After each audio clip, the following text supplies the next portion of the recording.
నమస్తే welcome to four sides TV special discussion. నేను విజయ్. పహల్గామ్ ప్రస్తుతం దేశవ్యాప్తంగా ప్రతి ఒక్కరూ పహల్గామ్ వైపే చూస్తున్నారు. నిన్న జరిగినటువంటి ఉగ్రదాడిలో చాలామంది దుర్మరణం చెందారు. ఆర్మీ దుస్తుల్లో వచ్చి అత్యంత కిరాతకంగా కేవలం హిందువులనే టార్గెటెడ్గా చేసుకొని జరిగినటువంటి ఈ దాడి దేశవ్యాప్తంగా చర్చనీయాంశమైంది. దేశంలోని ప్రతి ఒక్కరూ కూడా దీనికి సంబంధించి బాధపడుతున్నారు.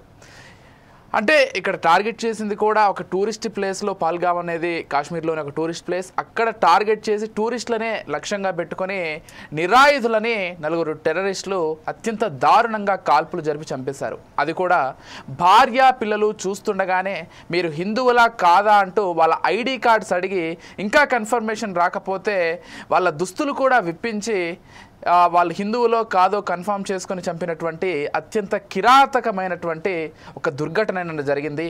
ఇక ఇటీవల కాలంలో ఇటు కాశ్మీర్ లోయలో కావచ్చు, లేకపోతే జమ్మూలో కావచ్చు, కొంత ఉగ్రదాడులు జరగకుండా ప్రశాంతంగా ఉంటుంది అనుకునేటువంటి ఈ టైంలో ఈ దాడి జరగడం ప్రతి ఒక్కరిని షాక్ గురిచేసిందని చెప్పుకోవాలి. ఇప్పటికే త్రివిధ దళాధిపతులు కూడా అమిత్ షాతో కావచ్చు, రాజ్నాథ్ సింగ్తో కావచ్చు, మనం ఎంతవరకైనా వెళ్దాం, ఈ విషయంలో ఖచ్చితంగా ప్రతీకార చర్యలు ఉండాల్సిందేనంటూ కూడా స్పష్టం చేశారట. ఇక మరోవైపు ప్రధానమంత్రి అధ్యక్షతన ఢిల్లీలో భేటీ కూడా జరుగుతోంది. ఇక వాళ్ళు కూడా నిర్ణయం తీసుకునే ఆలోచనలో ఉన్నారు. ఇది ఇలా జరుగుతుండగా మరోవైపు దాయాది దేశమైనటువంటి పాకిస్తాన్ కూడా వాళ్ళ సైనిక బలగాల్ని ఇటు మొత్తం బార్డర్లో మోహరించింది. ఇప్పుడు సరికొత్త అనుమానాలు కూడా రేకెత్తుతున్నాయి. అసలు పాకిస్తాన్కి నిజంగానే సంబంధం లేకపోతే ఇంత హుటాహుటిన అలర్ట్ అవ్వాల్సినటువంటి అవసరం పాకిస్తాన్కి ఏంటి అనేటువంటి ఒక చర్చ కూడా జరుగుతోంది. మొత్తంగా నిన్న జరిగినటువంటి సంఘటనను ప్రతి ఒక్కరూ తీవ్రంగా ఖండిస్తున్నారు. ఖండించాల్సినటువంటి అవసరం కూడా ఉంది. చేతకాక ఇటువంటి ఒక అంటే ఉగ్రవాదం పేరుతోటి, లేకపోతే వాళ్ళ మత ఆచారాలు ఏవో చెప్తున్నాయని, లేకపోతే ప్రాంతానికి సంబంధించి ప్రాంతం మా స్వాధీనంలో ఉండాలని, ఈ కారణాలు ఏవైనా కావచ్చు, ఎటువంటి కారణాలతో అయినా కానీ నిరాయుధులని చంపేటువంటి వీళ్ళని పిరికి వాళ్ళగానే పరిగణించాల్సి ఉంటుంది. వాళ్ళ ఫోటోలు కూడా ఇప్పటికే బయట పెట్టారు కేంద్ర ప్రభుత్వం, లేకపోతే కేంద్ర బలగాలు. సో వాళ్ళు ఎక్కడ కనిపించినా కానీ తెలియజేయాలని చెప్తున్నారు. మరోవైపు వాళ్ళకి సంబంధించి పూర్తిగా సెర్చ్ ఆపరేషన్ కూడా జరుగుతోంది. సో ఇదే అంశానికి సంబంధించి మనతో పాటు డిస్కస్ చేయడానికి సిద్ధంగా ఉన్నారు ప్రకాష్ గారు, అదేవిధంగా కాంగ్రెస్ నాయకులు వారు పెద్దలు ప్రకాష్ గారు, శ్రీపతి రమేష్ పాటిల్ గారు కూడా సిద్ధంగా ఉన్నారు, బీజేపీ నాయకులు. మనతో పాటు జిహెచ్ భట్ గారు కూడా కాశ్మీర్ స్థానికులు ఫోన్ ద్వారా సిద్ధంగా ఉన్నారు. ముందుగా భట్ గారితో మాట్లాడే ప్రయత్నం చేద్దాం. నమస్కారం సార్. నమస్కారం. Yeah Bhatji, good evening. Good evening sir. Good evening. Bhatji, so what happened exactly yesterday? I mean, everyone is saying that they only targeted the Hindus. Is that true? I don't think it is true, sir. मुझे नहीं लगता है sir ऐसा सच है. मुझे भी पूरा पता नहीं है. लेकिन जो भी हुआ है बहुत ही गलत हुआ है. हम उसके मतलब बिल्कुल हम मजम्मत करते हैं. पूरा कश्मीर आज बंद था इसी गम में कि मतलब हम टूरिस्ट के लिए जो है आते हैं इधर, उनके लिए दिल खोल के बैठे थे इधर. लेकिन जो भी हुआ बहुत ही गलत हुआ. हम उसके लिए बहुत दुखी हैं. Okay. But Jay, I have heard that 90% of hotel bookings are cancelled since last 24 hours. I mean, this is a big issue when it comes to tourism also. Kashmir and Jammu are totally tourism is totally failing. So what do you think about all these issues? बिल्कुल sir, ऐसा सही है कि मतलब बहुत से जो ये लोग इधर आ रहे थे, मतलब बहुत से कैंसिल हुआ है इसी डर से. लेकिन हो जाएगा ठीक सर ये, कि हम इसकी पूरी मजम्मत करते हैं. पूरी जो अभी फौज है, पुलिस है, पूरा लगा हुआ है आतंकवादियों को पकड़ने में. और उनको पकड़ने के बाद उनको कड़ी से कड़ी सजा दी जाएगी. पूरा लोग चाहते हैं इधर कि ऐसा हो कि उनको कड़ी से कड़ी सजा मिलनी चाहिए. So what is the present situation in Jammu and Kashmir, Bhatji? अभी मतलब ठीक है सर, क्योंकि मतलब जो यहाँ पे टूरिस्ट आए थे उनको जो कश्मीर के लोग हैं उनके अपने घरों में उनको जगह दिया हुआ है. उनको मतलब सब मतलब उनको इधर सबको अपना जगह दिया हुआ है. उनको कोई डरने की कोई जरूरत नहीं है. सबने जगह खोल के रखा हुआ है, खाना पीना सब कुछ. Yes. Is curfew going on in Kashmir right now? Curfew is not going on sir. लेकिन जस्ट कर्फ्यू लाइफ सिचुएशन मतलब कोई नहीं, मतलब हर कोई एकदम मतलब दुखी है. कोई मतलब बाहर नहीं निकल रहा. सब बंद है आजकल. सब बिजनेसेस शॉप सब बंद है. इसी मातम में कि मतलब जो लोग कल शहीद हुए हैं हमारे भाई लोग सब उनके गम में. Yes. But because of all these issues, Kashmiris are suffering a lot since independence and before. So what do you think? Should there be an end for this? बिल्कुल सर, बिल्कुल बिल्कुल एकदम ये खत्म होना चाहिए, हमेशा के लिए खत्म होना चाहिए. हमेशा यहाँ पीस होना चाहिए. मतलब जो भी यहाँ जो कश्मीर का जो बैकबोन है वो टूरिज्म ही है. Yes. अगर टूरिज्म मतलब खत्म हो गया तो मतलब अब इकोनॉमी खत्म हो जाएगी. So it seems like the one who attacked the terrorists, their target is to totally collapse the tourism in Jammu and Kashmir. That's what happened today. Like from past 24 hours, almost 90% of hotel bookings are cancelled. So what do you think? बिल्कुल sir, बिल्कुल cancel हुए हैं, लेकिन हम उनको ये मतलब सलाह दे रहे हैं कि ऐसा कुछ नहीं होगा. हम भी कोशिश कर रहे हैं कि उनको मतलब पूरा जो लोकल हम भी कोशिश कर रहे हैं कि उनको मतलब बिल्कुल जल्दी से जल्दी पकड़ा जाए. उनको एकदम मतलब ऐसा सजा देना चाहिए कि मतलब आगे कोई ऐसा ना कोई कर पाए. Yes. So what are you expecting from central government or state government? हम चाहते हैं कि उनको मतलब पकड़ा जाए. Okay. और ऐसा एग्जाम्पल क्रिएट किया जाए ताकि मतलब कोई सोच भी नहीं पाए कि मतलब ऐसा हम कर सकते हैं. Okay. Do you think all this Pakistani army or Pakistani government is back to, I mean, what happened? Is there Pakistani hand? ये तो बिल्कुल मतलब जैसे पुलिस भी मतलब पुलिस या आर्मी पूरा मतलब जो उनको पूरा इंटेलिजेंस मिल जाएगा उसके बाद ही बता सकते हैं कि ये लोकली हैं या सपोर्टेड हैं. लेकिन कुछ ना कुछ तो है, ऐसा कोई नहीं कर सकता है. Yes. Hopefully, Prime Minister will take a right decision. Already, sitting of Prime Minister, there is a meeting going on in Delhi. Hopefully, like the one who are the culprits should catch up, and they have to be punished definitely. Thank you, Bajji, for participating and let us knowing what's happening in Kashmir. And yes, ఒకసారి ప్రకాష్ గారితో అదేవిధంగా రమేష్ పాటిల్ గారితో మాట్లాడే ప్రయత్నం చేద్దాం. Thank you Bhatji, thank you so much. Thank you sir. Ramesh గారు నమస్కారం అండి. నమస్తే అండి. అంటే కొంతవరకు పుల్వామా అటాక్ అప్పుడు ఏదైతే జరిగిందో ఆ తర్వాత కొంతవరకు ఉగ్ర దాడులు కావచ్చు, లేకపోతే ఇటువంటి సంఘటనలు కావచ్చు, పెద్దగా ఎక్కడా చోటు చేసుకోలేదు భారతదేశంలో. ఇటీవల కాలంలో ముంబై దాడులకు సంబంధించి ఎవరైతే నేరస్తుడు ఉన్నారో అతన్ని ఇండియాకి పిలిపించినటువంటి ఈ నేపథ్యంలో మళ్ళీ ఒక అటాక్ జరగడం కావచ్చు.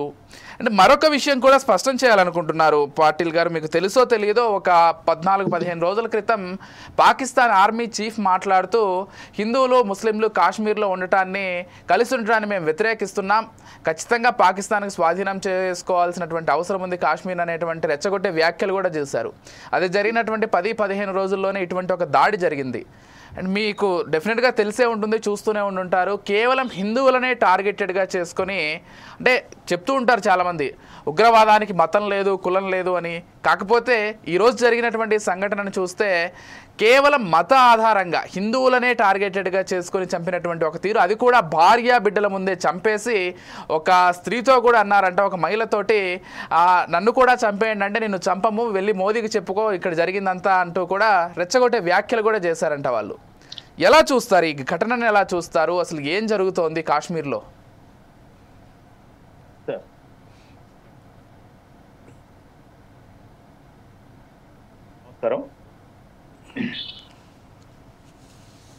సార్, అయితే మొదటగా నిన్న జరిగిన దాడి ఏదైతే ఉందో చాలా విషాదకరం సార్, బాధాకరం. ఇలాంటి దాడుల్ని తీవ్రంగా ఖండిస్తా ఉన్నాం. ఇక ముందు అలాంటి జరగకూడదని కోరుకుంటా ఉన్నాం. గతంలో మీరు ఇందాక చెప్పినట్టు 10-15 రోజుల క్రితం అక్కడ వాళ్ళ సైనిక అధికారి చేసిన వ్యాఖ్యల తర్వాత 10-15 రోజులు గడిచిందో లేదో ఈ దాడి జరిగింది సార్. అయితే ఇక్కడ ఇందాక మీరు అన్నారు ఉగ్రవాదానికి మతం లేదు అని, అది ఎంత మాత్రం నిజం కాదు సార్.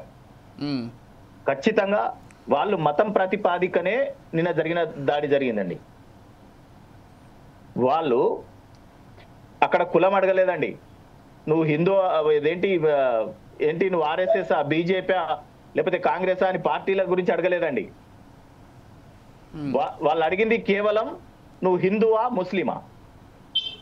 హిందూ అయితే వాళ్ళు భార్య పిల్లల ముందే కాల్చి పడేసిందండి.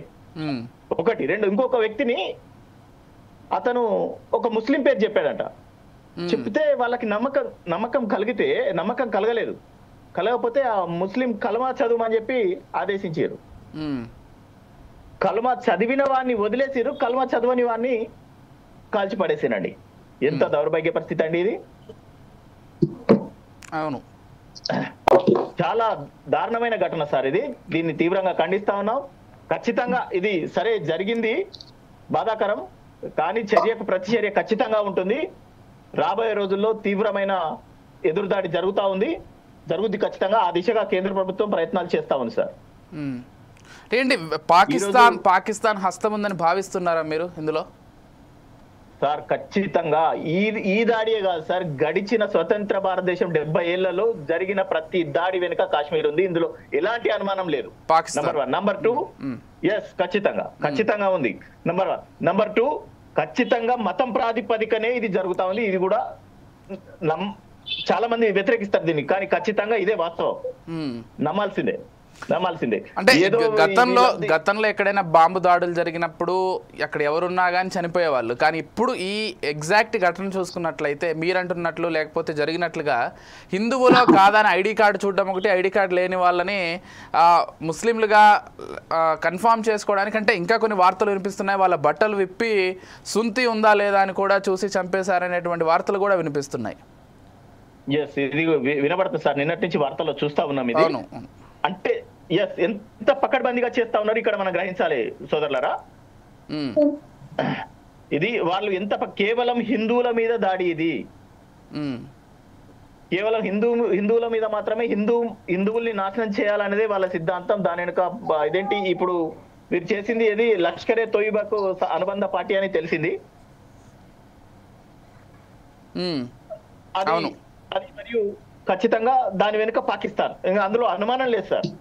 ఓకే, ఇప్పటికైనా ఈ మన దేశంలో ఉన్న ఈ కొంతమంది పాకిస్తాన్ ప్రేమికులు నేను పాకిస్తాన్ ప్రేమిస్తే వచ్చిన నష్టం ఏంటి అని అలాంటి కొంతమంది కళ్ళు తెరవాలి సార్. ఇప్పుడు లేదు అంటే చెప్తా మీకు, అటు ఎలాంటి వాళ్ళు ఉన్నారో ఈ దేశంలో కొంతమంది అనేది.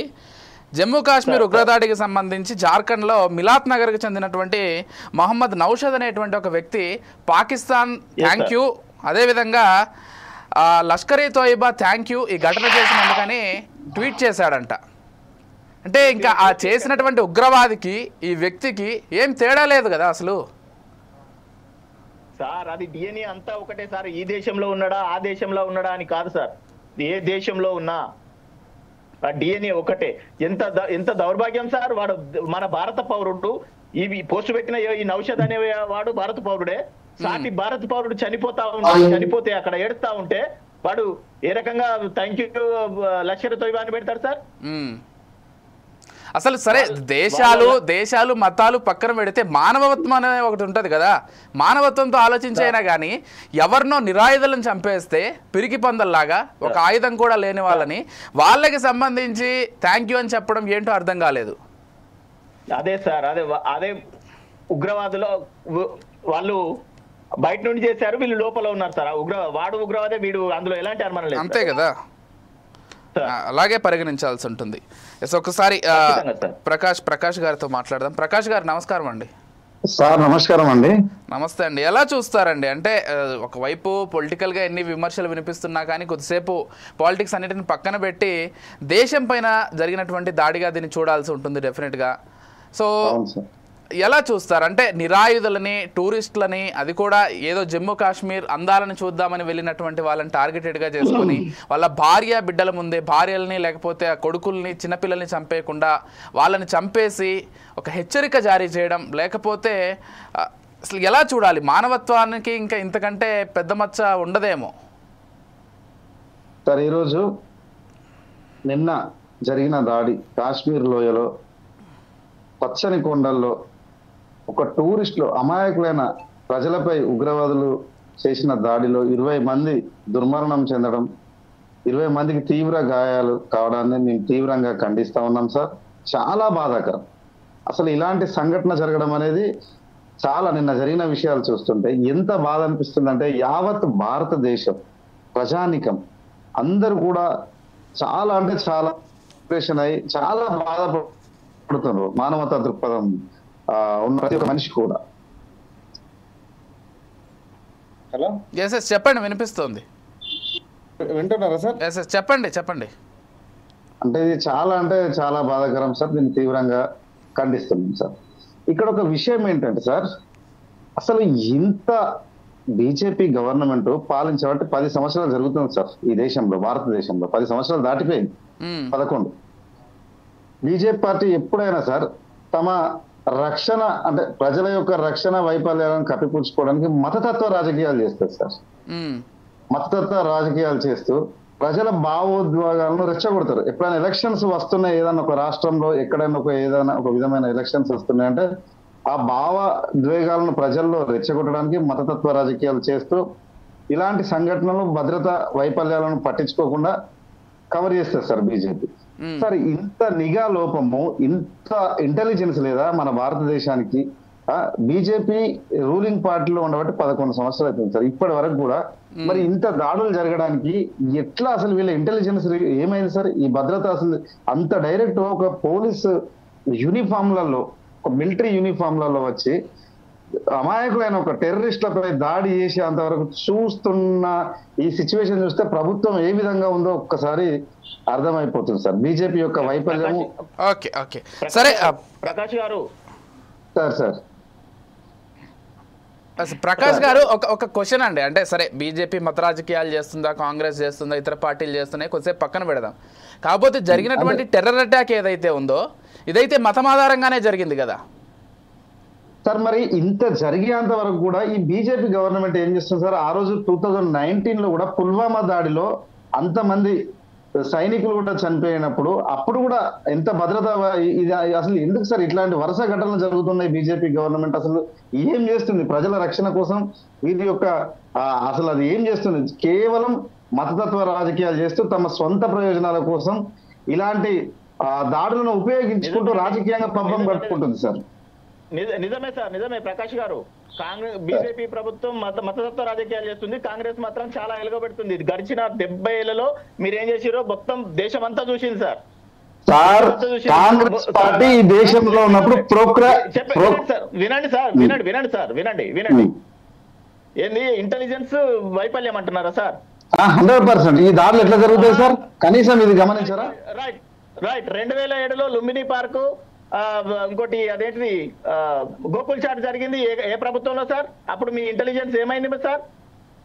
ఇప్పుడు పుల్వామా దాడి జరిగినప్పుడు ఏమైంది sir? Let me complete sir. అక్కడికే వస్తున్నా 177 మంది చనిపోయారు సార్ బాంబేలో 26/11లో. అప్పుడు ప్రభుత్వం ఏదుంది సార్? ముంబై ప్రభుత్వం ఏదుంది సార్? లెట్ మీ కంప్లీట్ వినాలి. ఇప్పుడు సుశీల్ కుమార్ సింధే వినండి సార్, వినండి. ఏదో ఇట్లా బట్ట కలిసి మీద పడేస్తే అయిపోతుందా సార్? అప్పుడు మీరు బట్ట కలిసి ఇప్పుడు మీ మతతత్వ వినాలి 3 రోజులు ఏకధాటిగా యుద్ధం జరిగింది బాంబే అటాక్ మీద. బాంబేలో తాజ్ హోటల్ పైన 166 మందికి పైగా చనిపోయారు. మీ ప్రభుత్వం ఇంటెలిజెన్స్ ఏమైపోయింది? అప్పుడు మీ ప్రధాని ఏం చేసిరు? మీ అప్పటి హోంశాఖ మంత్రి ఏం చేసిరు? అప్పుడు జరిగిన లెట్ మీ కంప్లీట్ సార్, వినాలా. అప్పుడు జరిగిన ఉగ్రవాదిని మొన్న కదా తీసుకొచ్చింది మా ప్రభుత్వం వచ్చినాక. మీరు మాట్లాడేది ఏంటి? బీజేపీ ప్రభుత్వం మతతత్వం అని అదని ఇదని. మీరు మతతత్వం లేకుండా మీరేం చేసినా 70 ఏళ్ళ ఈ టెర్రరిజాన్ని పెంచిపోయిందే కాంగ్రెస్ పార్టీ కదా. ఏం మాట్లాడుతున్నారు మీరు? లెట్ మీ కంప్లీట్ సార్, వినండి. టెర్రరిజం అంటే దానికి భారతదేశంలో జరిగే దాడులకి ఈ రోజు జరుగుతున్న ప్రతిసారి మీరు ఇంకొకటి గ్రహించాలి. మీ అగ్రనాయకులు అని మీరు చెప్పుకుంటున్న మీ రాహుల్ గాంధీ గారు దేశం దాటిన ప్రతిసారి దేశంలో ఏదో ఒక దాడి జరుగుతా ఉంది. దీని వెనుక ముందు మీ రాహుల్ గాంధీ గారిని ప్రాసిక్యూట్ చేయాలా? అర్థమైందా? అసలు దేశంలోనే జరుగుతున్న ప్రతి అరాచకానికి కర్త కర్మ క్రియ కాంగ్రెస్ పార్టీ.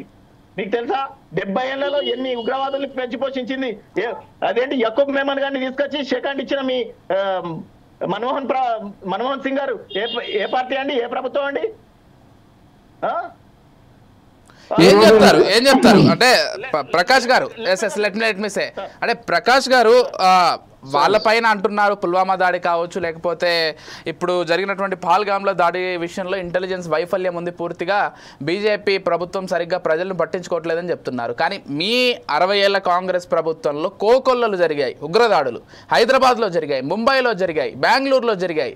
ఇటువంటి అనేక దాడులు జరిగినప్పుడు ఆ రోజు ప్రభుత్వ వైఫల్యంగా దీన్ని భావించాలా, లేకపోతే ఉగ్రవాదులు ఏ ప్రభుత్వం ఉన్నా ఎక్కడున్నా కానీ ఇటువంటి దాడులు సహజంగా చేస్తుంటారని భావించాలా?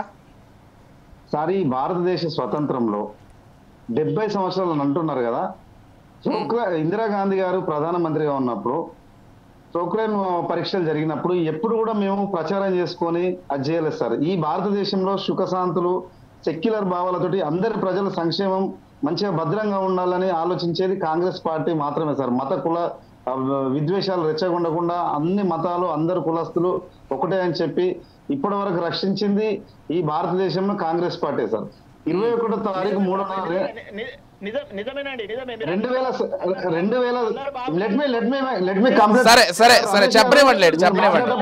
ప్రకాష్ గారిని చెప్తున్నారు. 2000 సంవత్సరంలో అనంతనాగ్ సంఘటనలో ఉగ్రవాదుల చేతిలో సుమారు 36 మంది సిక్కులు సార్ మరణించారు. అప్పుడు కూడా బీజేపీ ప్రభుత్వమే ఉంది కదా సార్. ఇన్ని సంవత్సరాలు అప్పుడు రక్షణ వ్యవస్థ ఏమైంది సార్? మొన్న ఇప్పుడు ఈ యొక్క పుల్వామా దాడిలో కూడా సార్ అంతమంది చనిపోయినప్పుడు కూడా బీజేపీ గవర్నమెంట్ ఏం చేస్తుంది సార్?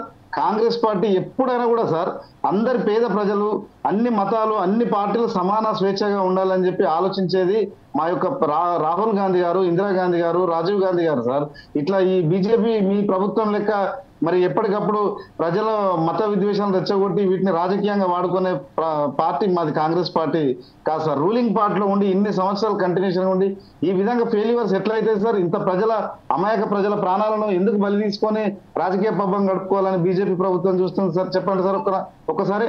ఆ రోజు బంగ్లా విభజన దేశ రక్షణ కోసం సిక్కిం ఏ విధంగా సాధించింది? ఎప్పుడు రక్షణ వ్యవస్థ ఎమోషన్లతో ముడిపెట్టలేదు సార్ కాంగ్రెస్ పార్టీ. బ్రిటిష్ వారు మున్సిపల్ రాజ్యాలు 1500 సంవత్సరాలు పరిపాలించిన భారతదేశ సంస్కృతిని మారలేదు సార్. ఇప్పుడు కొత్తగా మోడీ లేకుంటే భారత పరిస్థితి ఏమవుతుందో అనే విధంగా చిత్రీకరిస్తున్నారు. వాట్సాప్ యూనివర్సిటీలతోటి ప్రజలను రెచ్చగొడుతున్నారు సార్ బీజేపీ ప్రభుత్వం, బీజేపీ నాయకులు. ప్రజలు 3 సార్లు అధికారం ఇచ్చారు. ఇంకా ఈ 3 సార్లు అధికారం ఇచ్చినాక కూడా ఈ రాజకీయాలు చేసుకుంటే ఇట్లా ఎందుకు చేస్తాను సార్? ఈ విధంగా ఈ అమాయకుల ప్రాణాలతో చెలగాటం ఆడుతూ చెప్పండి సార్. చెప్పండి రమేష్ గారు. సెక్యులర్ భావజాలంతో ఉన్నటువంటి పార్టీ మాది, మతపరమైనటువంటి పార్టీ మీది అంటూ వారు చెప్పుకొస్తున్నారు. సెక్యులర్ ముసుగులో సార్ అక్కడికి వస్తున్నా. సెక్యులర్ ముసుగులో గడిచిన 50-60 ఏళ్లలో కాంగ్రెస్ పరిపాలించిన సమయంలో దేశాన్ని సర్వనాశనం చేసింది. ముస్లింస్ అదృష్టికరణ రాజకీయాలు చేస్తూ వారికి అనుకూలమైన చట్టాలను చేస్తూ ఈరోజు హిందువుల్ని చేవ చచ్చిన వాళ్ళని చేసింది సార్ ఈ కాంగ్రెస్ పార్టీ. అసమర్థంగా తయారు చేసింది సార్ కాంగ్రెస్ పార్టీ. వీళ్ళు ఇంకా సెక్యులర్ గురించి వీళ్ళు మాట్లాడతారా సార్? సెక్యులర్ అంటే ఏంటి సార్? ముస్లిం లాగే ఉంటాడు 100%, క్రిస్టియన్ లాగే ఉంటాడు 100%, ఒక హిందూ మాత్రం సెక్యులర్ గా ఉండాలి. ఇదేం సెక్యులర్ సార్? అన్ని మతాల వాళ్ళు సమానంగా అందరు సోదర భావంతో ఉండాలి బ్రదర్. కాంగ్రెస్ పార్టీ సిద్ధాంతం మీ సిద్ధాంతం అంతా లోకమంతా చూసింది. అందుకే దేశాన్ని పరిపాలించిన పార్టీ అలా ఎక్కడికి పరిమితమైందో మీరు కొంచెం వెనక్కి మరి చూసుకోవాలా. మీరు అన్ని ఒకప్పుడు బీజేపీ పరిస్థితి కూడా ఎట్లుండనో అర్థం చేసుకున్నారు, ప్రజలందరికీ అర్థమైంది. బీజేపీ గురించి మాట్లాడే నైతికత మీకు లేదు సార్. ఎందుకంటే మీకు లేదు. కాంగ్రెస్ పార్టీ గురించి మాట్లాడే నైతికత మీకు లేదు సార్. సార్ ఇప్పుడు మీరు బరాబరి చెప్తున్నారు. మీ కాంగ్రెస్ పార్టీ ఏంది అనేది దేశం అంతా చూసింది. ఇవాళ మీ పరిస్థితి ఏందండి? మీరు కూడా నీతో ఎట్లా సర్వనాశనం చేసిరు పార్టీ, దేశాన్ని, మీ పరిపాలనని సర్వనాశనం చేసిరు. ఎలాంటి చట్టాలు మొన్నటిదా ఇప్పుడు నిన్న రద్దు అయింది కదా వక్ఫ్ చట్టం. దాని ద్వారా ఎంతమంది హిందువులు నాశనం అయిపోయినారు సార్. ఇప్పుడు మీ సొంత ప్రయోజనాల కోసము ఇంతమంది బలి పెట్టుకున్నారు. వీళ్ళందరి కుటుంబ పరిస్థితులు ఏంటి సార్? ఆ భార్యలు, ఆ తల్లిదండ్రులు, ఆ పిల్లల పరిస్థితి ఏంటి సార్? మీరు ప్రకాష్ గారు ప్రకాష్ గారు అంటే అన్నారు కదా వాళ్ళ సొంత ప్రయోజనాల కోసం ఇంతమందిని బలి పెట్టుకున్నారని. అర్థం కాలేదు నాకు ఆ వ్యాఖ్య, కొంచెం ఎలాబరేట్ చేస్తారా సార్? ఇప్పుడు త్వరలో రాబోయే రోజులలో ఇంకా కొన్ని ఎలక్షన్స్ ఉన్నాయి సార్, గుజరాత్ లో కానీ ఇతర రాష్ట్రాల్లో కానీ. ఎప్పుడైతే ఎలక్షన్స్ ఉంటాయో అప్పుడు ఒక స్టంట్ చేస్తారు సార్ వీళ్ళు. బీజేపీ చేపించిందంటారా? మరి లేకపోతే ఈ భద్రతా వైఫల్యం ఎక్కడ పోయింది? రూలింగ్ పార్టీలో ఉండి కూడా కనీసం ఇంటెలిజెన్స్ రిపోర్ట్ చూడలేక ఎందుకు ఇట్లా చేస్తాను సార్? ఇది వీళ్ళ వైఫల్యం కాదంటారా సార్ మీరు? సార్ దొంగ అని అరిచినట్టుంది సార్. నేను ఇంతకుముందు డిబేట్ మొదలైన సరే నేను చెప్పినాను సార్, ఏమని రాహుల్ గాంధీ దేశం దాటిన ప్రతిసారి దేశంలో ఒక దాడి జరుగుతా ఉంది అని. ఖచ్చితంగా ఇప్పుడు దీన్ని కూడా అదే కోణంలో చూడొచ్చు సార్. మేము అనుకుంటున్నాం ఖచ్చితంగా మాకు అనుమానాలు రాహుల్ గాంధీ గారే ఈ దాడి వెనుకున్నారని చెప్పి వారు ప్రజలు నవ్వుతారు. మీ యొక్క తప్పులు కప్పిపుచ్చుకోవడానికి ఈ విధంగా చేతగాని మాటలు అట్లా అనద్దు. తప్పు ఇది చాలా. రాహుల్ గాంధీ గారు దేశ రక్షణ కోసం వారు త్యాగాలు చేసిన కుటుంబం అండి. ఇందిరాగాంధీ గారు కానివ్వండి, రాజీవ్ గాంధీ గారు కానీ ప్రాణత్యాగాలు చేశారండి ఈ దేశం కోసం. మీరేం చేశారు? ఈ రోజు దేశ రక్షణ కోసం తుపాకీ తూటాలకు వాళ్ళు ఇందిరాగాంధీ ఎట్లా చనిపోయిందో తెలియదా అండి? ఈ రోజు రాజీవ్ గాంధీని ఎవరు చనిపోయారో తెలియదా అండి? దేశం కోసం అండి వాళ్ళు ప్రాణత్యాగాలు చేశారు. రాజీవ్ గాంధీ ఎందుకు చనిపోయిందండి? వారు దోడుకున్న గోతిలో వారే పడ్డారు. ఎల్టీటీని దానికి వెనుకొని నడిపించింది ఎవరండి? దానికి పురుడు పోయించింది ఎవరండి? మీకు ఏం తెలుసా అండి? దేశ రక్షణ కోసం చేశారండి. ఎల్టీటీకి ఉన్న వాళ్ళకి ఏం సంబంధం ఉంటుందండి? ఎవరి కోసం చేసిందండి? మీరే చెప్పాలి. మీకు ఇది కరెక్ట్ సార్. మీకు తెలియదు ఇదంతా. ఈ దేశ రక్షణ కోసం ఏకైక కష్టపడే పార్టీ కాంగ్రెస్ పార్టీ సార్. అందుకే కదా సార్ తీసి బంగాళాఖాతాలు వారేసారు. 4 రాష్ట్రాలకు పరిమితమయ్యారు, 3-4 రాష్ట్రాలకి. ఇంకా ఒకప్పుడు ఈ దేశంలో బీజేపీ 2 సీట్లు ఉండే సార్ ఎంపీలు. ఒకప్పుడు బీజేపీ పరిస్థితి ఉండే. రేపు రాబోయే రోజుల్లో బీజేపీ పరిస్థితి ఎట్లుంటుందో మీరు చూడండి. ఇవాళ నిన్నటి నుండి ఇప్పటి వరకు ప్రజలు ఏ విధంగా బీజేపీని ఏ విధంగా తిట్టుకుంటారో ఒకసారి చూడండి మీరు. దేశ రక్షణ కోసం అధికారం ఇస్తే మీ కాంగ్రెస్ పార్టీని పూర్తిగా కాంగ్రెస్ ముక్త భారత్ కాబోతుంది. అది రాసి పెట్టుకోండి. మీరు చూస్తారు. మీరు రాబోయే రోజుల్లో చూస్తారు బీజేపీ పరిస్థితి ఎంత ఘోరంగా అయిపోతుందో మీరు చూడండి. రైట్. సరే ఈ పార్టీలకి సంబంధించి లేకపోతే ఈ వద్దులేండి, పాలిటిక్స్ ఎక్కువగా మాట్లాడొద్దు. సరే, జరిగినటువంటి దాడికి సంబంధించి రాజకీయాలు చేసి దాని ద్వారా లబ్ధి పొందడం కూడా కరెక్ట్ కాదు. ఎస్ రమేష్ గారు, మరో విషయం అండి, అంటే మరో సర్జికల్ స్ట్రైక్ చేయడానికి కూడా భారత ప్రభుత్వం సిద్ధంగా ఉందనేటువంటి చర్చ కూడా నడుస్తోంది. ఈరోజు ప్రధాని మోదీ గారి అధ్యక్షతన ఢిల్లీలో మీటింగ్ ఒకటి జరుగుతోంది. మరోవర్ రక్షణ శాఖ మంత్రి అయినటువంటి రాజ్నాథ్ సింగ్కి త్రివిధ దళాధిపతులు కూడా ఒకటి చెప్పారు క్లియర్గా, ఎంత దూరమైనా వెళ్దాం, మీరు ఏం చెప్పినా కానీ చేయడానికి మేము సిద్ధంగా ఉన్నాం, ఖచ్చితంగా ఆ ఉగ్ర మూక పైన ప్రతీకారం తీర్చుకోవాల్సిందని చెప్తున్నారు. సో పాకిస్తాన్కి సంబంధించి ఏదైనా దాడి చేసేందుకు కానీ లేకపోతే దీని వెనుక పాకిస్తాన్ కుట్ర ఉందని భావిస్తున్నారు కాబట్టి, ఇంటెలిజెన్స్ వర్గాలు కూడా అదే చెప్తున్నాయి కాబట్టి, మరో సర్జికల్ స్ట్రైకో లేకపోతే అక్కడ ఉన్నటువంటి ఈ ఉగ్రవాద స్థావరాలపైన దాడో చేసేటువంటి అవకాశం ఉందా? ఖచ్చితంగా సార్. అదే కేంద్రంలో ఉన్న పెద్దలు గౌరవనీయులు ప్రధానమంత్రి గారు, హోంశాఖ మంత్రి గారు, రక్షణ శాఖ మంత్రి గారు, వీళ్ళు అజిత్ దోవల్ గారు, ఇంటెలిజెన్స్ చీఫ్ గారు అజిత్ దోవల్, వీళ్ళంతా కలిసి సమావేశాలు చేస్తా ఉన్నారు. చర్చోపచర్చలు జరుగుతా ఉన్నాయి. దీనికి ఎలా ముందుకెళ్ళాలి, ఎక్కడి నుంచి ప్రారంభించాలనే విషయంలో దానికోసం వాళ్ళు చర్చలు జరుపుతా ఉన్నారు. అది రాబోయే రోజుల్లో ప్రతి ఘటన చాలా తీవ్రంగా ఉంటుంది సార్. ఖచ్చితంగా మనందరం చూస్తాం సార్.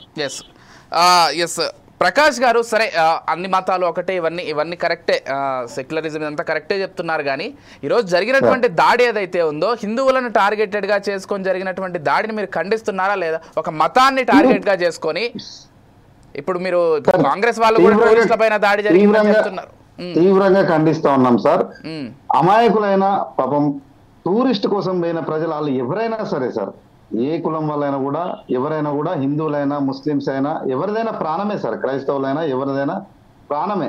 ప్రతిసారి సార్ ఇట్లా దాడులు జరిగినప్పుడు, వారు చనిపోయినప్పుడు ఏదైనా ఫెయిల్యూర్, రూలింగ్ లో ఉన్న పార్టీ బీజేపీ ఏదైనా ఫెయిల్యూర్ అయితేనేమో అది కాంగ్రెస్ మీద వేస్తారు సార్. ఒకవేళ సక్సెస్ అయితే మాది విజయం అని జబ్బలు కొట్టుకుంటారు సార్. ఇది ఎంతవరకు కరెక్ట్ సార్? ఇది చాలా తప్పు సార్. దీన్ని మేము తీవ్రంగా ఖండిస్తున్నాం. యావత్ భారతదేశం all India Congress party committee తరఫున ప్రతి ఒక్కరు కూడా, మానవతావాదులందరి తరఫున కూడా దీన్ని తీవ్రంగా ఖండిస్తా ఉన్నాం సార్. ఓకే, అంటే హిందువులపైన దాడిని ఖండిస్తున్నారా, లేకపోతే టూరిస్టుల పైన దాడిని ఖండిస్తున్నారా, లేకపోతే అసలు ఏ వ్యక్తి పైన దాడి కాబట్టి దాడిని ఖండిస్తున్నారా? అది సార్, ఏ వ్యక్తి పైన, హిందువులైనా ముస్లింలైనా క్రైస్తవులైనా ఎవరిదైనా ప్రాణమే సార్. అందరం మనం సమానమే. కానీ వాళ్ళు అలా చూడలేదు కదా. ఇప్పుడు దాడి చేసినటువంటి వాళ్ళు ముస్లింస్ది ప్రాణంగా భావించారు, లేకపోతే ఇతర వాళ్ళది ప్రాణంగా భావించారు, కానీ హిందువులదే ప్రాణం కాదు అని తీసేశారు కదా. 100% సార్, హిందువుల మీద జరిగిన దాడిని తీవ్రంగా ఖండిస్తా ఉన్నాం. రైట్. సో ఏం చెప్తారు రమేష్ గారు? అంటే జరిగినటువంటి దాడిలో ఎందుకు హిందువులనే టార్గెటెడ్గా చేసుకున్నారు? ఒకవేళ కాశ్మీర్ ఇష్యూ అయితే, లేకపోతే పాకిస్తాన్ ఆక్యుపైడ్ కాశ్మీర్ ఏదైతే ఉందో దాని ఇష్యూ అయితే, ఎవరైనా ఒకటే భారతదేశ వ్యక్తులని చంపాలనుకునేటువంటి టార్గెట్ ఉంటే అది వేరే విధంగా ఉండేది. కానీ అక్కడ దాడి చేసినటువంటి వాళ్ళు ఆర్మీ వేషాల్లో వచ్చి కేవలం హిందువులను టార్గెటెడ్గా చేసుకున్నటువంటి దాడిని ఏ విధంగా చూడాల్సి ఉంటుంది? సార్, ఈ దాడి ఖచ్చితంగా దాడి వెనుక మన పాకిస్తాన్ హస్తం ఉందని మేము నమ్ముతా ఉన్నాం. అట్లాగే ఈ దాడితోని ఏదో భారతదేశాన్ని కొంత ఏంటి వాళ్ళు ఈ దాడి ద్వారా ఏదో అభివృద్ధి వెనక్కి కుంటుపట్టే విధంగా చేసే ప్రయత్నం ఏదో చేసినట్టు అనిపిస్తుంది. కానీ ఇలాంటి దాడుల ద్వారా జరిగేది ఏమి ఉండదు. పిరికి పంద చర్యగా మేము పరిగణిస్తా ఉన్నాం. ఆత్మస్థైర్యాన్ని తీయొచ్చేమో అనే ఒక పిచ్చి ఆలోచనతో చేసిన దాడిగా మేము పరిగణిస్తా ఉన్నాం.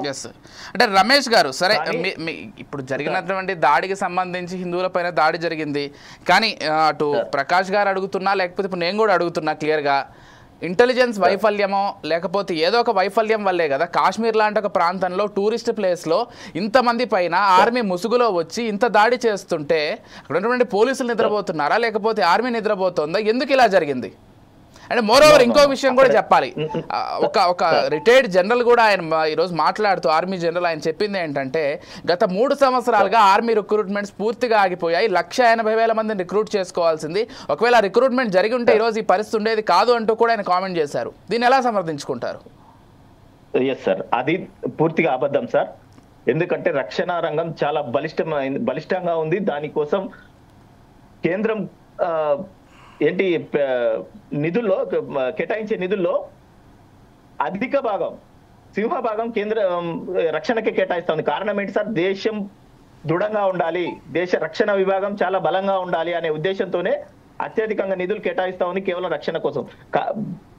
బీజేపీ ప్రభుత్వం 2014లో అధికారంలోకి వచ్చిన దగ్గర నుంచి మనం చూసుకుంటే అప్పుడు ఆర్మీ ఎంత బలహీనంగా ఉంది, ఇప్పుడు ఎంత బలంగా ఉంది అనేది ప్రపంచానికి తెలుసు సార్. ఈ రోజు చైనా భయపడతా ఉంది అంటే ఏంటి? మన సైనిక బలగాన్ని చూస్తారు. కానీ అంతర్గతంగా భారతదేశంలో జరుగుతున్నటువంటి దాడిని ఆపలేకపోయాం కదా. ఈ రోజు 28 మంది ప్రాణాలు అనవసరంగా గాల్లో కలిసిపోయాయి. అక్కడ జరిగింది వాళ్ళ ఆర్మీ దుస్తుల్లో రావడం ద్వారా చిన్న కన్ఫ్యూజ్ కు గురవడం జరిగింది. దాని ద్వారానే ఈ దాడి జరిగిందని కూడా పరిగణించి పసిగట్టలేకపోయినా చెప్తా ఉన్నారు కొంతవరకు. అక్కడ ఒక చిన్న పొరపాటు ఏంటంటే వాళ్ళు ఆర్మీ దుస్తుల్లో రావడం ద్వారా వీళ్ళు మన ఆర్మీ లేకపోతే ఇంకా పరాయి వాళ్ళ అనేది పోల్చుకోవడంలో కొంచెం సమయం గడిచిపోయింది సార్. దానిలోనే ఈ పొరపాటు జరిగింది. ఓకే, ఇంకో విషయం ఏంటంటే, అంటే మనం ఇక్కడ ఉన్నటువంటి సౌత్ స్టేట్స్ కావచ్చు, ఇతర రాష్ట్రాలు కావచ్చు, అవునన్నా కాదన్నా కొంత ప్రశాంతంగానే ఉన్నాయి కాశ్మీర్తో పోలిస్తే, జమ్మూతో పోలిస్తే. వాళ్ళకి నిత్యం నరకంగా కనిపిస్తోంది. అటు పూర్తిగా భారతదేశంలోకి స్వాధీనం చేసుకోవాల్సినటువంటి బాధ్యత ప్రభుత్వాలపైన ఉంది. వాళ్ళకి కూడా ఇటు మిగిలినటువంటి స్టేట్స్లో ఏ విధంగా స్వేచ్ఛగా తిరుగుతున్నారో వాళ్ళకి ఆ విధంగా స్వేచ్ఛగా తిరిగేటువంటి అవకాశం కల్పించాల్సినటువంటి అవసరం కూడా ఉంది.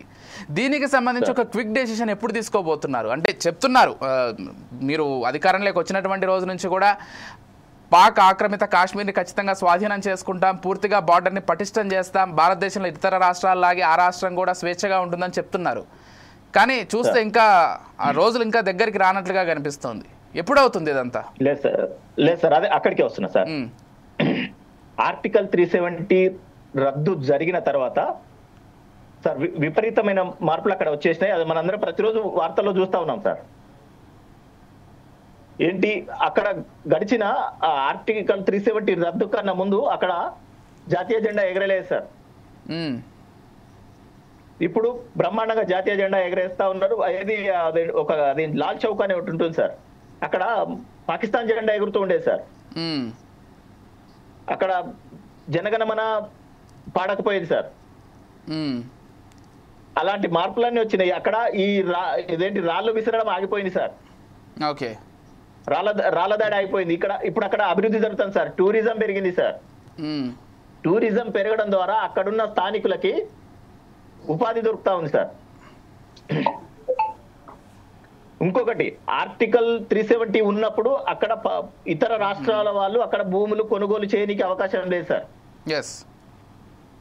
అంటే అది రద్దు కావడం ద్వారా రమేష్ గారు మీరు చెప్తున్నట్లుగా టూరిజం అనేది ఆ రాష్ట్రానికి కావచ్చు, లేకపోతే అక్కడ ఉన్నటువంటి ప్రజలకు కావచ్చు అతిపెద్ద ఉపాధి. కాకపోతే నిన్న జరిగినటువంటి దాడితోటి మీకు తెలుసో లేదో, గత 24 గంటల్లో కాశ్మీర్లో బుక్ చేసుకున్నటువంటి హోటల్స్లో టూరిస్టులు దాదాపు 90% వరకు హోటల్స్ బుకింగ్స్ అన్ని కూడా క్యాన్సిల్ చేసుకున్నారంట.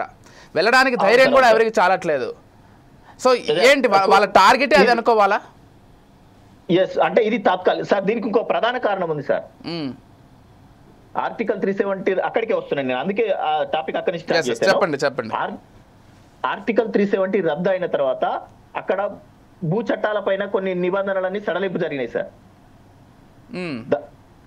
దాని ద్వారా అంతకుముందు బాంబేలో ఉన్న బాలీవుడ్ స్టార్స్ కానీ లేదా వ్యాపారవేత్తలు కానీ కేవలం చూడడానికి మాత్రమే జమ్మూ కాశ్మీర్ వెళ్ళేవాళ్ళు సార్. అక్కడ శాశ్వత నివాసం ఏర్పరచుకునే అవకాశం లేకుండే. ఇప్పుడు అలాంటి పెద్ద పెద్ద వ్యాపారవేత్తలు, బాలీవుడ్ స్టార్స్ వాళ్ళు ఏం చేస్తున్నారంటే అక్కడ పోయి భూములు కొనుగోలు చేయడం ద్వారా ఆ భూములకు అక్కడ ఏంటి పాపులేషన్ డిఫరెంట్ అవుతుంది. అంటే హిందూ ముస్లిం ఎక్కువ కలిసిపోతా ఉన్నారు సార్. అంతే కదా. మరోవర్ అసలు వాళ్ళు కూడా మనం కూడా భారతీయులమైనటువంటి ఒక భావన కూడా వస్తుంది. భారతదేశం మొత్తం కూడా అక్కడికి వెళ్ళి కొనుక్కుంటే మనం కొనుక్కునే అవకాశం కూడా ఉంది ఈరోజు అక్కడ. ఎస్ సార్, అక్కడ కాశ్మీర్లో ఆలోచన విధానంలో కూడా మార్పులు వచ్చినాయి సార్ గడిచిన ఈ 5 ఏళ్లలో. ఏంటి, మనకు ఒక ఉపాధి దొరుకుతుంది, మన పని మనం చేసుకుంటూ పోవచ్చు. ఈ అంతకుముందు ఈ రాళ్ళు వేస్తే 500 రూపాయలు కూలి ఇచ్చేవాళ్ళు సార్. వాళ్ళు ఎందుకు వేస్తున్నారో వాళ్ళకే తెలియదు సార్. అప్పుడు ఉపాధి లేదు, వాళ్ళకి ఉపాధి లేదు. ఇట్లా అక్కడ డెవలపింగ్ జరిగేసరికి ఇప్పుడు ఈ లష్కరే తోయిబా లాంటి కొంతమంది టెర్రరిస్టుల యొక్క కన్ను కుడతా ఉంది సార్. ఇదే ఇక్కడ బాధాకరమైన విషయం ఏంటంటే, మళ్ళీ ఒకప్పుడు 1990లో ఈ పండితులందరినీ పారదోలింది సార్ అక్కడి నుంచి. ఓకే. సో ఇప్పుడు వాళ్ళంతా రీస్టోర్ అవుతున్నారు సార్. రీస్టోర్ కావడం వాళ్ళకి ఇష్టం లేని, వాళ్ళకి నచ్చని మళ్ళీ పాకిస్తాన్ మన కాశ్మీరు అందరు హిందువులు ఇక్కడికి రాబోతున్నారనే ఒక కుట్రతో ఇది జరిగిన దాడిగా మేము పరిగణిస్తున్నాం సార్. కానీ ఈ దాడి ద్వారా వాళ్ళ లక్ష్యాన్ని చేరుకోలేరు. ఖచ్చితంగా పాక్ ఆక్రమిత కాశ్మీర్ కూడా రాబోయే 2-3 ఏళ్లలో భారత్ లో కలుస్తుందని చెప్పి మేము విశ్వసిస్తా ఉన్నాం sir. And even Pak army chief Asim Munir ఎవరైతే ఉన్నారో ఆయన కూడా మాట్లాడుతూ హిందూ ముస్లింలు కాశ్మీర్లో లేకపోతే జమ్మూ కాశ్మీర్లో కలిసి ఉండటాన్ని మేము పూర్తిగా వ్యతిరేకిస్తున్నామంటూ కూడా ఆయన కామెంట్ చేశారు. ఎలా అర్థం చేసుకోవాలి దాయాది దేశం యొక్క తీరుని? అంటే ఏదున్నా కానీ శాంతిగా చూసుకోవాలి, లేకపోతే దౌత్యపరమైనటువంటి చర్చలతోటి జమ్మూ కాశ్మీర్ అంశాన్ని ఒక కొలిక్కి తీసుకురావాలనుకునేటువంటి అభిప్రాయం వాళ్ళకి ఏమాత్రం ఎక్కడా కూడా లేదు. ఎంతసేపటికి ఉగ్రవాదాన్ని ప్రోత్సహించో లేకపోతే వాళ్ళ ఆర్మీ బలగాల ద్వారానో స్వాధీనం చేసుకోవాలి, అక్కడ శాంతి లేకుండా ఉండాలి అనేటువంటి ఒక భావనలోనే వాళ్ళు ఉన్నారు. రైట్, ఒక్కసారి ప్రకాష్ గారితో మాట్లాడదాం. సో ప్రకాష్ గారు, అంటే జమ్మూ కాశ్మీర్ విషయంలో బీజేపీ ఏదైతే ఆర్టికల్ 370 రద్దు ఈ డెసిషన్స్ అన్నీ కూడా కొంత జమ్మూ కాశ్మీర్ని బెటర్ చేశాయనేది వాళ్ళ అభిప్రాయం. మీరేం చెప్తారు? సార్, ఇప్పుడు ఇట్లాంటి ఇవన్నీ చేసినా కూడా ఇవన్నీ ఏంటంటే వాళ్ళు జస్ట్ వాళ్ళ సొంత ప్రయోజనాల కోసం ఆ పార్టీ యొక్క రేపు భవిష్యత్తులో వారి యొక్క స్వప్రయోజనాలకే ఇవన్నీ వాడుకుంటున్నాయి సార్. మేమేమని డిమాండ్ చేస్తున్నామంటే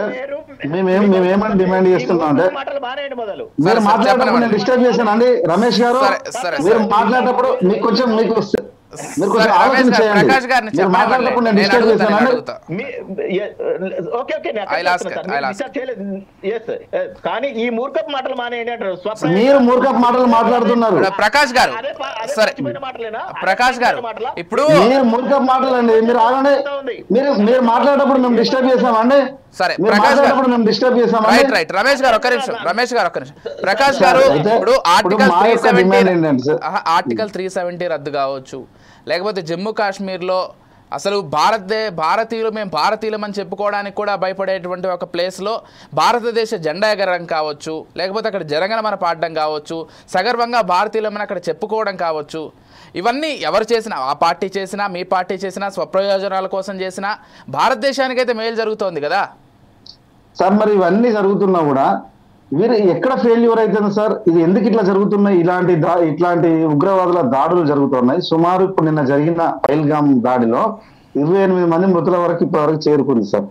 మా డిమాండ్ ఏంటంటే, ఇప్పుడు కేంద్ర ప్రభుత్వం వారి భద్రత వైఫల్యం వారి యొక్క ఫెయిల్యూర్ కాబట్టి వారి ప్రతి కుటుంబానికి కూడా 1 కోటి రూపాయల ఎక్స్గ్రేషియా చెల్లించాలని డిమాండ్ చేస్తున్నాం సార్. భవిష్యత్తులో ఇలాంటి దురదృష్టమైన సంఘటనలు జరగకుండా చూడాలి. ప్రజలందరూ కూడా ఆలోచనలో పడ్డారు. ఈ బీజేపీ గవర్నమెంట్ ఫెయిల్యూర్ తోటే ఇట్లా జరుగుతుంది. వీళ్ళకు రేపు రాబోయే రోజులలో తప్పకుండా వీళ్ళకు బుద్ధి చెప్పే రోజులు కూడా వస్తాయి సార్. ఇక ఈ ప్రభుత్వం ఉంటే మనకు ప్రజలకు రక్షణ లేకుండా పోతుందని కూడా నిన్నటి నుండి ప్రజలు, ప్రపంచ దేశాలు కూడా ఈ యొక్క ఘటనను ఖండిస్తున్నాయి సార్. ఒక్క భారతదేశం కాదు, అన్ని వర్గాల ప్రజలు, అన్ని దేశాలు, అన్ని ప్రపంచ దేశాలు మొత్తం కూడా ఖండిస్తా ఉన్నాయి. ప్రజలు కూడా రేపు రాబోయే రోజుల్లో తప్పకుండా మంచి సరైన నిర్ణయం తీసుకుంటారు సార్. ఇప్పటికైనా రేపు భవిష్యత్తులో ఇట్లాంటివి జరగకుండా మరి ఇప్పుడున్న ప్రభుత్వం రూలింగ్ లో ఉంది కాబట్టి ఇట్లాంటి ఘటన జరగకుండా మంచి సరైన చర్యలు తీసుకోవాలని చెప్పి ఆ బాధిత కుటుంబాలకు ₹1 ఎక్స్గ్రేషియా చెల్లించాలని మేము డిమాండ్ చేస్తున్నాం. ఏం చెప్తారు రమేష్ గారు? అంటే బీజేపీనే బ్లేమ్ చేస్తున్నా, లేకపోతే అధికార వర్గాన్ని బ్లేమ్ చేస్తున్నారు? పూర్తిగా అధికార వర్గం వైఫల్యం భారతదేశంలో ఉన్న కదా, ఈరోజు ప్రపంచం కూడా చెప్పుకుంటోందట. బీజేపీ ఉండడం వల్ల ఇటువంటి దాడులు జరుగుతున్నాయి, లేకపోతే అసలు భారతదేశం సుఖశాంతులతో ఎక్కడ ఏ దాడులు జరగకుండా బాగుండేదని చెప్పుకుంటున్నారంట. ఏం చెప్తారు? సార్ అదే చెప్పదలుచుకున్నా సార్. ఒకటి, ప్రపంచం ఖండిస్తా ఉంది, ఉగ్రదాడిని ఖండించి కేంద్రంలో ఉన్న ప్రభుత్వానికి ప్రపంచ దేశాలు మద్దతు పలికినాయి. పాపం వాళ్ళ కనపడట్లేదేమో, వాళ్ళు అదే భ్రమలో ఉన్నారు. అక్కడే ట్రంప్ గారు కూడా ఫోన్ చేశారులేండి. ట్రంప్ గారు కూడా ఫోన్ చేసి మోదీ గారికి మద్దతు ప్రకటిస్తూ మీరు చేసే పోరాటంలో మా సపోర్ట్ ఉంటుందని చెప్పినండి. ఇజ్రాయెల్ సపోర్ట్ చేసిందండి, రష్యా సపోర్ట్ చేసిందండి. వీళ్ళ మద్దతు ఎందుకు ప్రకటిస్తున్నారండి? ఇట్లా ఉగ్రవాదులు వీళ్ళంతా చనిపోతున్నారు మీ ప్రభుత్వ పాలనలో అని మద్దతు తెలియజేస్తున్నాను నాకు. అమెరికా ఇట్లా మోడీకి ఇట్లాంటి ఉగ్రవాదుల దాడులు జరిగినందుకు మంచిగా మీ ఫెయిల్యూర్ మంచిగా ఉన్నది, ప్రభుత్వంలో మంచిగా జరుగుతున్నాయని మద్దతు తెలియజేస్తాను అన్నట్టు. మీరు చెప్పడానికన్నా ఆలోచన ఉండాలండి, చెప్పడానికన్నా అది కావాలండి.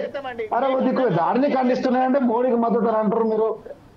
దాడిని ఖండిస్తూ మీరు మద్దతు ఇస్తున్నామన్నారు. మీకు చెవులు లేకపోతే మరి మీరు ఏం చెప్పారు? మీరు మీకు ఏమన్నా చెప్పే విధానం ఉందా? మోడీకి సపోర్ట్ చేస్తారా ఎవరన్నా ఇది జరిగిన దానికి? మోడీ చేసే పోరాటానికన్నా మీరు వినకపోతే మేము ఏం చేస్తాం? చెప్పే విధానికన్నా కొంచెం అది ఉండాలి, చెప్పడానికన్నా ఆలోచన ఉండాలండి. సరే రమేష్ గారు కంటిన్యూ చేయండి. ఓ దిక్కు ప్రజలు చనిపోయినరు, అమాయకులు చనిపోయినని మా దేశం ప్రపంచం బాధపడుతుంటే మోడీకి మద్దతు ఇస్తే ఏం రాజకీయం అండి? ఇక్కడ కూడా రాజకీయాలు మాట్లాడతారా అండి రమేష్ గారు? రాజకీయాలు చేయడం మీరండి, చేసేది మీరు. చెప్తున్నాను పూర్తిగా వినకుండా తొందరపడితే ఇప్పుడు అందరు గమనిస్తున్నారు అండి, అందరు సక్సెస్ అయినప్పుడేమో మొత్తం ఇది ప్రపంచమే గమనిస్తుంది. నేను మొదలు చెప్పిన ముచ్చట ప్రపంచమే గమనిస్తుంది. రాహుల్ గాంధీ గమనిస్తుంది. ఇక అదొక పాయింట్ మంచిగా దొరికింది మీకు. ఇక మీరు ఉట్టిగా బట్టగాల్సి మీ దేశుడు సక్సెస్ అయితేనేమో మీరు ఇప్పుడు ఏదన్నా కానీ ఇప్పుడు సక్సెస్ అయిందనుకో ఇది బీజేపీ విజయం అంటారు, ఈ ఫెయిల్యూర్ అయితేనేమో ఇది కాంగ్రెస్. అంతే. మీకు తెలిసిందే రెండు విషయాలండి. సక్సెస్ అయితేనేమో సరే ప్రకాష్ గారు సరే రమేష్ గారు కంటిన్యూ చేయండి. రమేష్ గారు కంటిన్యూ చేయండి. అంతే చెప్తా ఉన్నా నేను, వారు మధ్యలో వచ్చి డిస్టర్బ్ చేస్తా ఉన్నారు. చేయర్లేండి, ఇప్పుడు చెప్పండి, పూర్తిగా చెప్పండి. సార్ ఆ దాడిని ఖండిస్తూ మీరు చేయబోయే పోరాటంలో మా సపోర్ట్ ఉంటుంది అని చెప్పి ఉగ్రవాదానికి, టెర్రరిజానికి వ్యతిరేకంగా మా వంతు సహాయం చేస్తామని చెప్పి ప్రపంచ దేశాలు ప్రకటించినాయి సార్. నంబర్ 1. నంబర్ 2, గతంలో వీళ్ళ ప్రభుత్వం వీళ్ళ పార్టీ అధికారంలో ఉన్నప్పుడు ఎన్ని కోట్లు ఎక్స్గ్రేషియా ప్రకటించారు సార్? నోటికి ఏదొస్తే అది, ఎంత వస్తే అంతే మాట్లాడా సార్? వీళ్ళు ఎన్ని కోట్లు ప్రకటించారు సార్? ఇప్పటికి 5 లక్షలు ప్రకటించి ఇప్పటికే లుంబిని పార్క్ లో దెబ్బతిని ఆయన తెల్లవారితే అమెరికా పోయే ఒక వ్యక్తి, ఒక అబ్బాయి ఇప్పటికీ తల్లి చేత సపర్యలు చేయించుకుంటున్నాడు. అప్పుడు 5 లక్షలు ప్రకటించిన 5 లక్షలు ఇయని దౌర్భాగ్య ప్రభుత్వం కాంగ్రెస్ ప్రభుత్వం. మీరు ఎన్నడూ తెలుసుకుంటారండి ఈ విషయం? మీరు అవన్నీ ఉంటే అబద్ధం మాటలు చెప్పకండి. అందరికి ఇచ్చిన ప్రభుత్వం బరాబరిస్తుందండి. మీరు తెలుసుకోండి, కరెక్ట్ తెలుసుకోండి. వినండి, అక్కడ లుంబిని పార్క్ లో ప్రమాదంలో మెదడు దెబ్బతిని కాలు చేతు పడిపోయి తెల్లవారితే అమెరికా పోవాల్సిన ఒక అబ్బాయి ఇప్పటికి మంచాన పడి ఉన్నాడు. ఆయన 5 లక్షలు ప్రకటించి ఇయ్యలేని దౌర్భాగ్య ప్రభుత్వం. మీరా మాకు నీతులు చెప్పేది?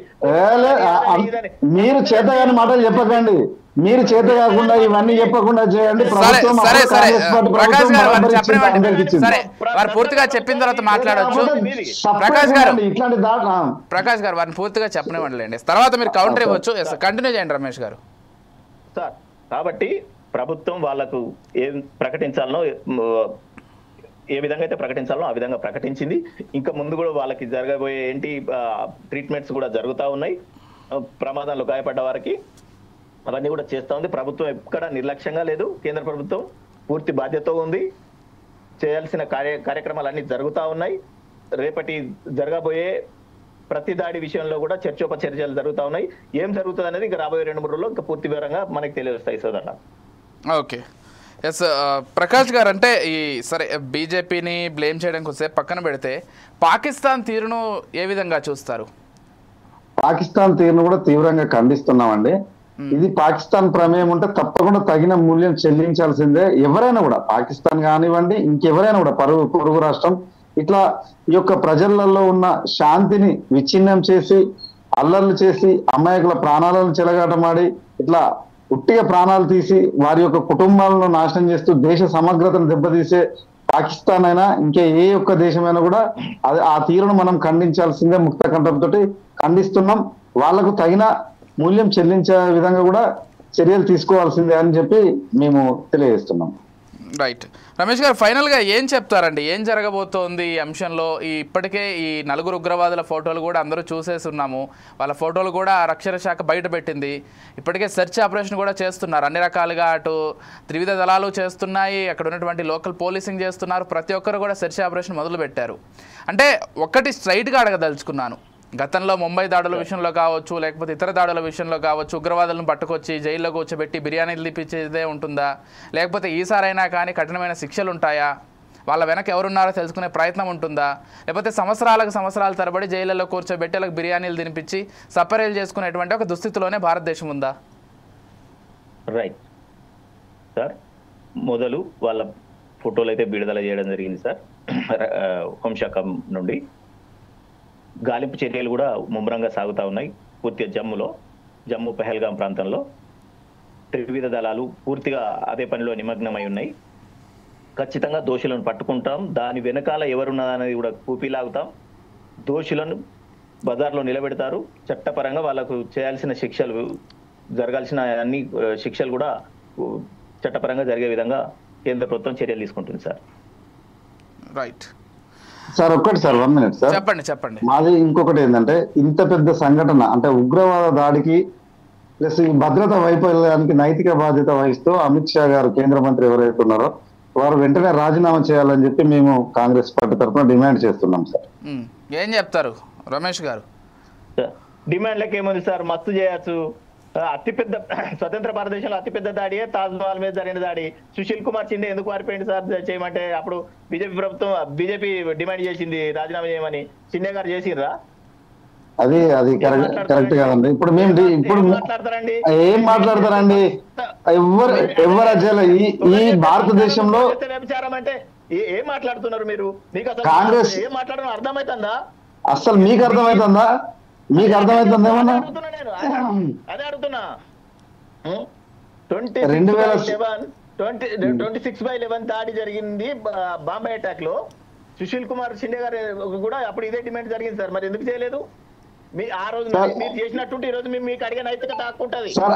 అత్యంత పుల్వామా దాడి పెద్దది సార్. 2019లో 2వ తారీఖు మాట్లాడాలి. మీరే చెప్పాలి సార్. 40 మంది సెంట్రల్ రిజర్వ్ పోలీసులు చనిపోయారు సార్. అది పోలీసులు మృతి చెందిండ్రు. అంతకంటే పెద్ద దాడి ఏమైనా జరిగిందో సార్? లేదు, మీరే చెప్పాలి. ఏది పెద్దదో ప్రపంచానికి తెలుసు. ఇక మీ గురించే తెలుసు. మీరు చెప్తేనే తెలుసుకోవాలా. ఇక మీకు ఏది చెప్పినా కూడా మీకు అర్థం కాదు కానీ సార్. కాబట్టి సార్ రైట్, మొత్తంగా ఇద్దరు కూడా ఒకరిపైన ఒకరు బ్లేమ్ చేసుకుంటున్నారు.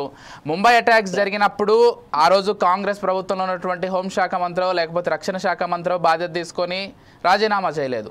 ముంబై అటాక్స్ కేవలం భారతదేశానికి మాత్రం పరిమితం కాలేదు, ప్రపంచ దేశాలు మొత్తం కూడా భారతదేశం వైపు తిరిగి చూసేలా చేసినటువంటి దాడులు అవి. పోతే పుల్వామా అటాక్ గురించి మాట్లాడుకుంటే ఈరోజు కూడా ప్రతి సంవత్సరం అమరవీరుల్ని స్మరించుకుంటూ మనం ఒక దివాస్గా కూడా జరుపుకుంటున్నాం. ఆ రోజు హోంశాఖ మంత్రి దానికి సంబంధించి రాజీనామా చేయడమో లేకపోతే బాధ్యత తీసుకుని ఏదైనా చేయడమో జరగలేదు. అటు కాంగ్రెస్ ప్రభుత్వంలో జరగలేదు, బీజేపీ ప్రభుత్వంలో జరగలేదు. సరే, ఇంకా ఒకరిపైన ఒకరు బ్లేమ్ చేసుకుంటామంటే చేసుకోవచ్చు. సరే, ఏదేమైనప్పటికీ థ్యాంక్ యూ సో మచ్ అండి ప్రకాష్ గారు, అదేవిధంగా రమేష్ పాటిల్ గారు డిబేట్లో పాల్గొని మీ అభిప్రాయాలు వ్యక్తపరిచినందుకు థ్యాంక్ యూ సో మచ్ అండి. థ్యాంక్ యూ అండి. నమస్కారం అండి. రైట్, మొత్తంగా కాశ్మీర్లో జరిగినటువంటి ప్రస్తుత దాడి ఏదైతే ఉందో, పహల్గామ్లో జరిగినటువంటి దాడి కేవలం భారతదేశమే కాదు ప్రపంచ దేశాలు కూడా తీవ్రంగా ఖండిస్తున్నాయి. ఖచ్చితంగా ఇటువంటి దాడులని ఆపాల్సినటువంటి అవసరం ఇటువంటి టెర్రరిస్టు సంస్థలకు ఉందంటూ కూడా గట్టి హెచ్చరికలు జారీ చేస్తున్నాయి.